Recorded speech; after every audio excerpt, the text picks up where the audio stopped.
أعوذ بالله من الشيطان الرجيم بسم الله الرحمن الرحيم واذكر عبادنا إبراهيم وإسحاق ويعقوب أولي الأيدي والأبصار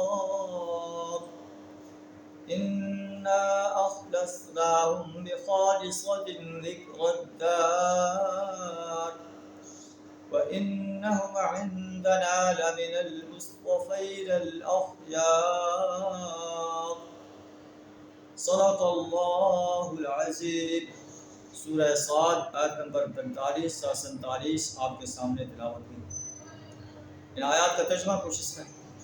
وَاذْكُرْ عِبَادَنَا إِبْرَاهِيمَ وَإِسْحَاقَ وَيَعْقُوبَ، ہمارے بندوں ابراہیم، اسحاق اور یعقوب علیہ السلام کا ذکر کرو اس قرآن میں۔ اُولی الایدی والابصار، جو بڑی قوت عمل رکھنے والے اور دیدہ ور لوگ تھے، بصارت والے لوگ۔ انا اخلصناہم بخالصۃ ذکر الدار، ہم نے ان کو ایک خالص صفت کی بنا پر برگزیدہ کیا تھا، اور وہ دار آخرت کی ذات تھی۔ وَإِنَّهُمْ عِندَنَا لَمِنَ الْمُصْطَفَيْنَ الْأَخْيَارِ، یقیناً ہمارے ہاں ان کا شمار جو ہے چنے ہوئے اشخاص میں سے تھا۔ اس میں اللہ تعالیٰ حضرت ابراہیم، اسحاق، یعقوب علیہ السلام کا ذکر فرما کر بیان فرما رہا ہے کہ یہ ہمارے منتخب بندے تھے، ہمارے چنے ہوئے بندے تھے۔ ہم نے انہیں اس لیے خالص کر لیا تھا کہ وہ جو ہے الدار کو یاد رکھتے تھے، الدار کو سنوارنے کے لیے کوشاں رہتے تھے۔ الدار سے مراد آخرت کا گھر ہے۔ آخرت کے گھر کو اللہ نے الدار کہا ہے کہ اصل گھر انسان کا آخرت ہی۔ یہ جو دنیا ہے یہ تو ایسے سمے مسافر خانہ ہے جس میں انسان بس تھوڑے سے دن کے لیے رہنے کے لیے آیا ہے تاکہ اپنی آخرت کو سنوار لے۔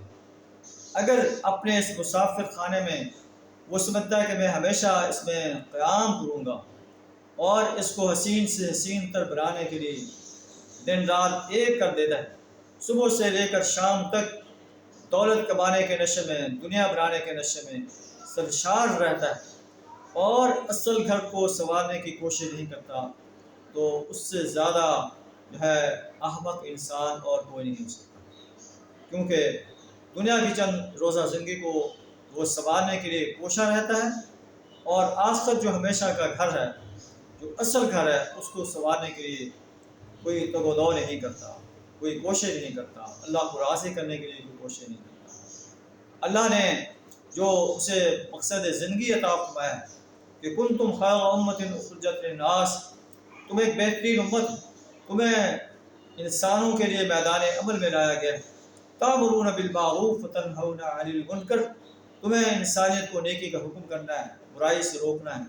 وتؤمنون باللہ، اگر اور اللہ پر ایمان لائیں، اگر اپنے اس مقصد حیات کو پورا کر کے اپنی آخرت کو سنوارنے کے لیے کوشاں نہیں رہتا تو وہ اپنی آخرت کو جو ہے برباد کر رہا ہے، اپنے آپ کو ہلاکت میں ڈال رہا ہے۔ ایسا انسان کبھی جو ہے کامیاب نہیں ہو سکے گا۔ ہو سکتا ہے دنیا کے اندر چند روزہ زندگی 60 بار سے گزار لے، آخرت میں اس کے لیے آگ کے سوا کوئی ٹھکانہ نہیں ہوگا۔ اللہ سے دعا تعالیٰ ہمیں اپنی آخرت کو سنوارنے کی توفیق عطا فرمائے۔